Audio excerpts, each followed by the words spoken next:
और इस वक्त की बड़ी खबर आपको बता दें, वज़ीर-ए-आज़म नरेंद्र मोदी ने बालासोर पहुंचकर हालात का जायजा लिया और वहां से उनका अब काफिला रवाना भी हो चुका है। बालासोर में जख्मियों से भी मुलाकात कर सकते हैं वज़ीर-ए-आज़म नरेंद्र मोदी। उस वक्त की तस्वीरें आपको दिखा रहे हैं जब पीएम यहां पहुंचे थे और बालासोर में जहां हादसा हुआ है उस जगह का जायजा मुआयना करते हुए नजर आए। तो पीएम नरेंद्र मोदी बालासोर से रवाना हो चुके हैं। उनका काफिला यहां से निकल चुका है, उनका तैयारा प्रवास भर चुका है। और इस वक्त की तस्वीरें जब पीएम यहां पहुंचे थे, चीजों को समझते हुए नजर आए। हादसे की वजूहात क्या है, जाहिर सी बात है ये भी उन्होंने जानने की कोशिश की होगी। हालांकि दिल्ली से तमाम चीजों पर वो नजर बनाए हुए थे इस हादसे को लेकर। और खुद बालासोर पहुंचने के बाद वजीर रेल से उन्होंने जो अहम जानकारियां हैं, जो अपडेट्स हैं, वो तमाम हासिल किए हैं। ये बड़ा हादसा, 288 लोगों की अब तक मौत, इसके साथ ही 900 से ज्यादा लोगों के जख्मी होने की खबर। पीएम नरेंद्र मोदी उस वक्त की तस्वीर जब यहां बैठकर टेक्निकल ग्राउंड पर चीजों को समझने की कोशिश कर रहे थे कि हादसा कैसे हुआ। और तमाम लोग उनके हमरा नजर आ रहे हैं, जो ऑफिसर हैं वो यहां उन्हें समझाने की कोशिश कर रहे हैं कि हादसे के वक्त किस तरह की सूरत हाल रही होगी।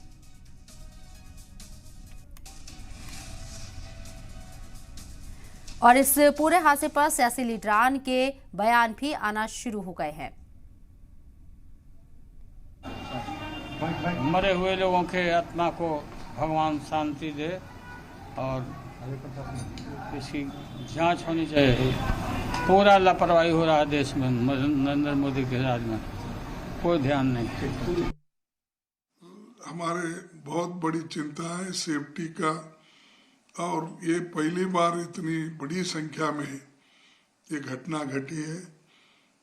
तो मैं दिवंगत लोगों के प्रति अपनी श्रद्धांजलि तो अर्पित करता हूँ, मगर ये प्रश्न मुझे ज़रूर पूछना है कि प्राइम मिनिस्टर और रेलवे मंत्री जी इस घटना के बारे में सोचना चाहिए। ये क्यों हुआ, कौन जिम्मेदार है, किस लिए हुआ। और ये सेफ्टी का इश्यू हमेशा हम बात करते हैं, लेकिन फिर भी आज ऐसी दुर्घटना घटी जो आज तक देश के रेलवे के इतिहास में नहीं हुआ। कंपेंसेशन का अमाउंट कल रात में रेलवे की तरफ से डिक्लेयर हो गया था। एक हाई लेवल कमेटी भी ऑलरेडी डिक्लेयर हो गई है जो कि इस पूरे एक्सीडेंट में इंक्वायरी करेगी। कमिश्नर रेल सेफ्टी को भी बुलाया गया है, वो भी इंक्वायरी करेंगे और इस प्रॉब्लम के, इस एक्सीडेंट के रूट कॉज में जाएंगे। किस कारण से ये प्रॉब्लम हुई वो पूरा का पूरा टेक्निकल से और किस भी कारण से हुई हो वो समझा जाएगा। रेलवे में एक 20 शताब्दी का सबसे बड़ा इंसिडेंट है। 1981 में और एक बड़ा इंसिडेंट हुआ था बिहार में। हमारा टाइम में भी माओइस्ट एक इंसिडेंट बनाया था, वो हम सीआईडी को दे दिया, आज तक कुछ फल नहीं मिला। बात यही है कि रेलवे का सेफ्टी कमीशन है। जब रेलवे का ऐसा इंसिडेंट होता है तब रेलवे सेफ्टी कमीशन को दे देता है। वो लोग इन्वेस्टिगेशन करते हैं और इन्वेस्टिगेशन करके रिपोर्ट देते हैं। कोई भी एंगल को रूल आउट नहीं करना चाहिए। और ये फ्रीक इसलिए था कि इसमें 3 ट्रेनें एक साथ जुड़ी थी और मतलब यदि मान लीजिए गुड्स ट्रेन, वो दूसरी पैसेंजर ट्रेन नहीं आती ट्रैक पर, तो शायद बहुत सारी ज़िंदगी बच सकती थी, मगर ये फ्रीक था।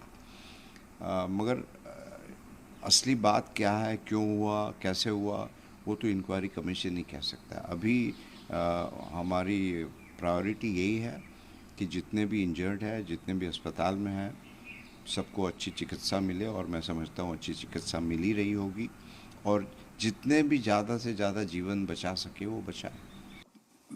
मृतकों के परिजन हैं उनको संवेदना पेश करते हैं और दूसरों के लिए उनकी जल्दी वो ठीक हो जाए उनके लिए कामना करते हैं। और मैं ये समझता हूँ कि सरकार को एकदम इसके लिए जितना मुआवजा दिया है, मुआवजा शायद उससे ज़्यादा दे देना चाहिए। आज के दिन तो अगर आप मोटर एक्सीडेंट क्लेम ट्रिब्यूनल्स का भी देखें, वहाँ भी एक्सीडेंट के केसेस में, डेथ केसेस में कहीं ज़्यादा मुआवजा मिल जाता है। अब 10 लाख तो ऐलान किया है रेल मंत्री जी ने और 2 लाख किया प्रधानमंत्री जी ने नेशनल रिलीफ फंड से। मैं समझता हूँ कि नेशनल रिलीफ फंड से या प्राइम मिनिस्टर केयर से, जिसमें बहुत पैसा इकट्ठा हुआ था, उसमें और ज़्यादा देना चाहिए।